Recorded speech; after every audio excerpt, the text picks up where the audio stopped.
She challenged the status quo in this state in many ways, in education, in economic development, to help the private and public sectors work together better to improve their communities.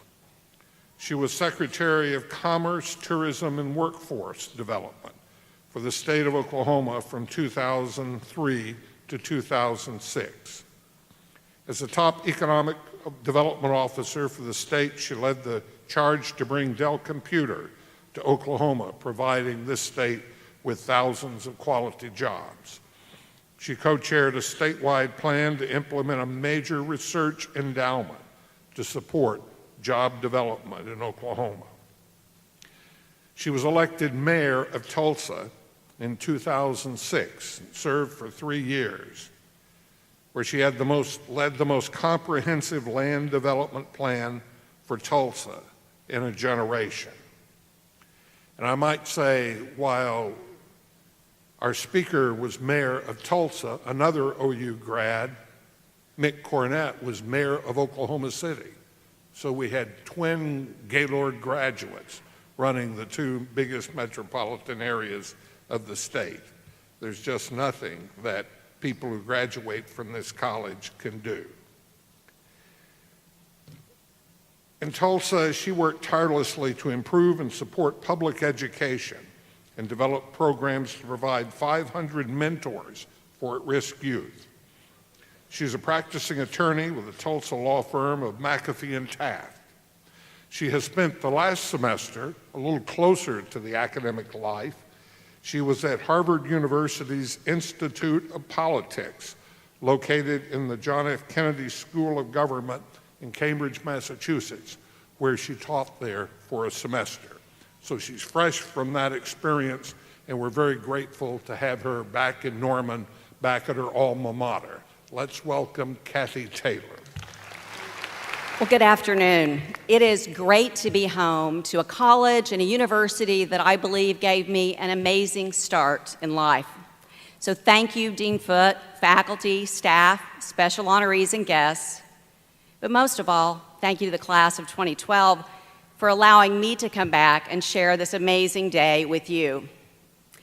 And I do see that it would be easy for you to succeed with the throngs of supporters that you had around you.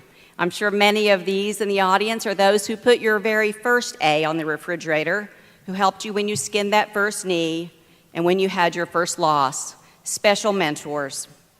But today, we want to honor the hard work and the sacrifice that got you here.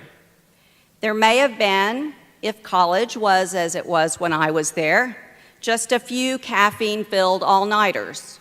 There may have been some warm pizza for dinner, and there may have been some cold pizza for breakfast.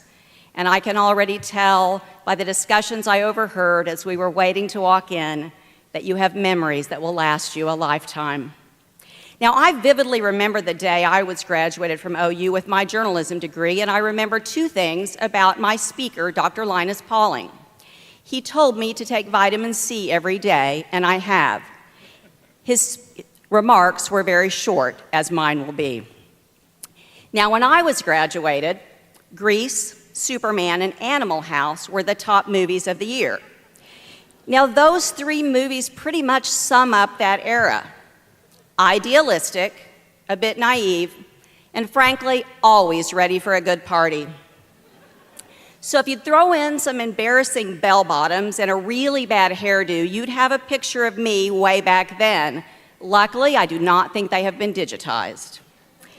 Now, journalists then were covering stories like Larry Flint getting shot, 900 of Jim Jones's cult committing mass suicide, and Harvey Milk being murdered. It was a crazy world then, and it continues to be.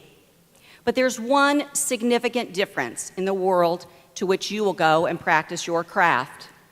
The world receives the news and communicates to one another in a very different way.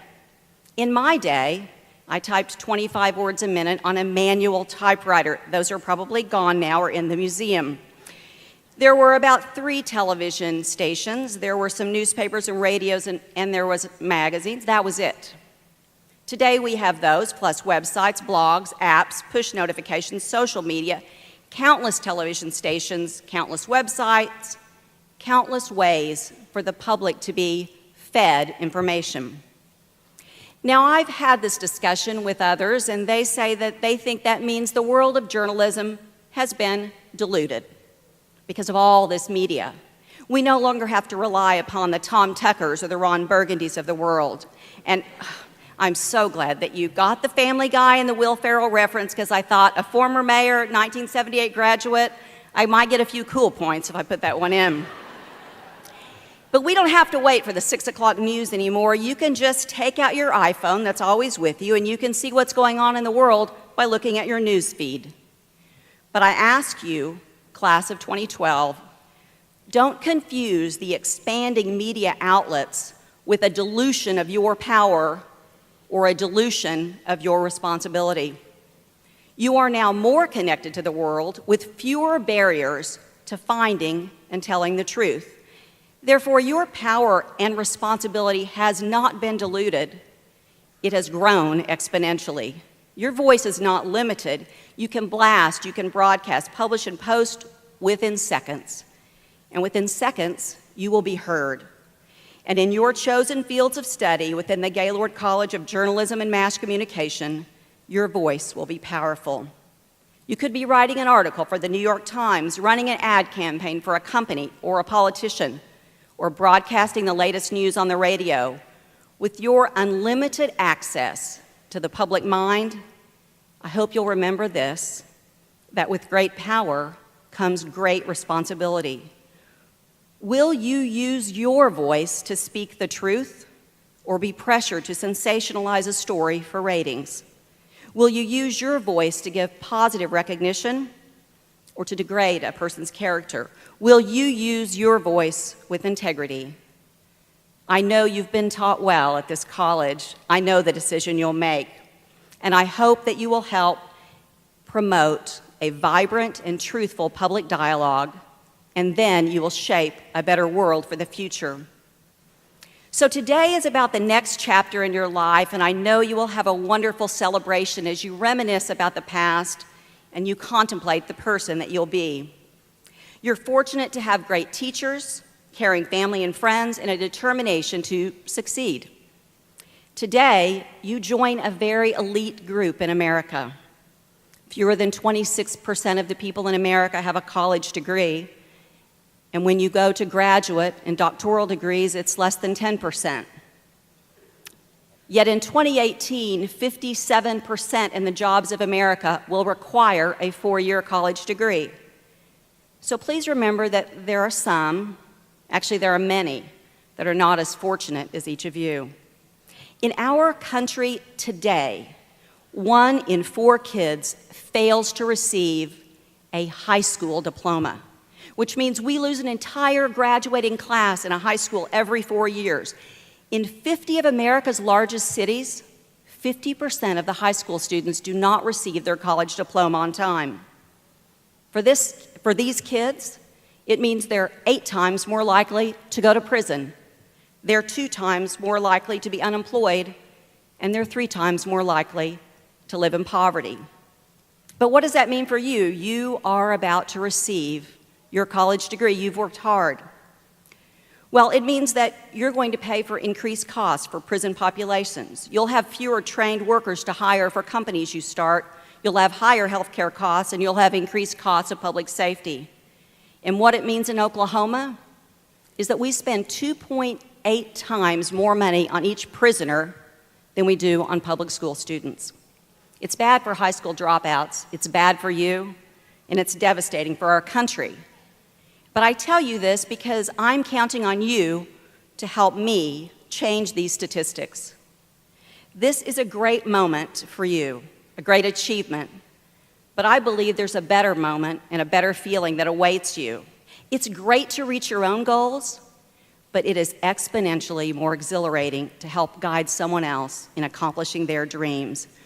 When you mentor a student who is at risk for walking away from education, and instead you see them walk across a stage to receive their diploma, your education has not just helped you, but it's helped others. Education is the best tool to fight adult poverty. And in Oklahoma, if we can get a child a high school diploma with Oklahoma's Promise, regardless of their financial circumstances, they have a chance to achieve the dream you're achieving today. Now, your teachers and mentors and role models probably came in a lot of different ways to you. As Dean Foote said, I lost both my parents in college, and thanks to the confidence instilled in me by my high school journalism teacher, Mrs. Lou Ann Ward, the job I secured filing glossy pictures at the Oklahoman from OU journalism professor and Uncle Ralph Sewell, and the home and financial support I received from the parents of a friend I just met in Sapulpa, Guy and Barbara Berry, I made it through. So this is a personal story to me, and I know the difference it makes. There are people that have helped you in your life. You can thank them in a note if they're still around, or in a prayer if they're not. But I hope you'll thank them in a sustainable way by continuing the cycle of giving. It is great that we have amazing teachers in the classroom, but they cannot do it alone. So I'm asking you this today, graduates. Recognize, I think, where mentorship really started. It's called Each One, Teach One. It originated during a difficult time in America during slavery, when slaves were learning to read. They were denied education, but Each One, Teach One meant that when a slave and others took the risk to learn, they felt a duty to teach others.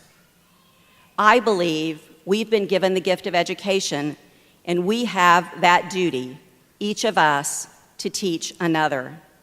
So I ask you to please make it a priority to share your gift of education, to be a mentor.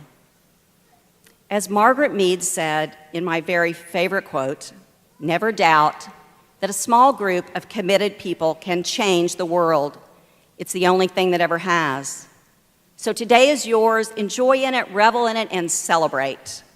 Tomorrow, remember to follow a simple proverb, a proverb born out of sorrow, but which grew to greatness. Each one, teach one. Congratulations, graduates. It's time to change the world.